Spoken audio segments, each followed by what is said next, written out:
Blessed be the name of the Lord. This is Pastor Michael from God is Enough Ministry. I will once again say good morning and happy Sunday to you. I would like to share the book of Galatians chapter 6, verse 1 to 10 this morning. However, before we go into the word, do please join me on YouTube through Pastor Mike TV and even on Facebook. And please do subscribe.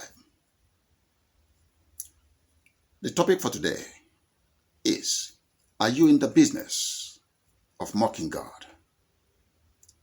Are you in the business of mocking God?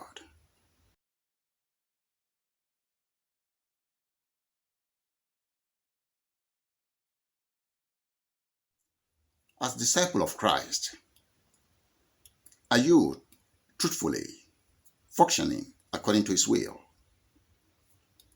Sometimes we function in God's vineyard as if His presence is irrelevant, forgetting that the supernatural power of His omnipresence is His omniscience. He sees the end from the beginning. He sees all and He knows all. We so much believe we are capable of deceiving God, when in reality we are simply deceiving ourselves. In the book of Galatians, chapter 6, verse 7, it stated, "Do not be deceived. Do not be deceived, for God cannot be mocked." As an elect in Christ Jesus, you are to persevere in faith and in truth. Well, Jesus Christ predicted His mocking, you will say. Yes, of course. But underline the word predicted. It means Christ allowed it. Christ allowed it. It also means He made it possible. Because of what? Of your salvation. Else, no one could mock Him. Do you also mock your pastor? Do you also mock your elder, whom God placed over you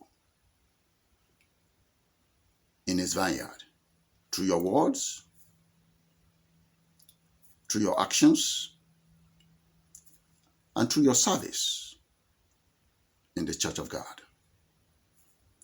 We are to invest our talent and what? And our time for a purposeful or a purpose-driven life in Christ Jesus. Remember, I say invest, not sell. Here is a true life story when our church needed additional 30 chairs. One of the elders volunteered to accompany me to purchase those chairs, but that it has to be on a weekday. I agreed. As you know, that pastors are susceptible to various treatments and interpretations. We later purchased those chairs, but While making the payment, elder said, I had to go back to work and cannot assist to transport the chairs to the church building. But for goodness sake, you chose today as a convenient day for you, I said. Yes, but I had to leave. I'm sorry, Pastor. In my heart, I felt some sadness. So I let him go. He left. But as I headed towards my car in the parking lot, after payment, I heard the elders calling, Pastor, Pastor. I looked and I said, Elder, I thought you had left. He said, Pastor, the car key will not enter the ignition. The car key will not enter the ignition. I looked at him strangely and I said, do you mean the car will not start? He said, no. The key will not enter the ignition box. I took the key from him, got into the car, and truly, the key will not penetrate the ignition. It's as if something unseen is blocking it. Immediately, I knew it was God's hand of correction manifesting. Pastor, can you drop me at the nearest subway station? He bellowed. Very well, I said. But after transporting all these chairs and setting them up in the church building, and so, together, we finished the job. You see, God sees all your performances, either good or bad. God knows how you function in His vineyard. You cannot deceive God. You can deceive the pastor, you can deceive the elders, but not God, because He cannot be mocked.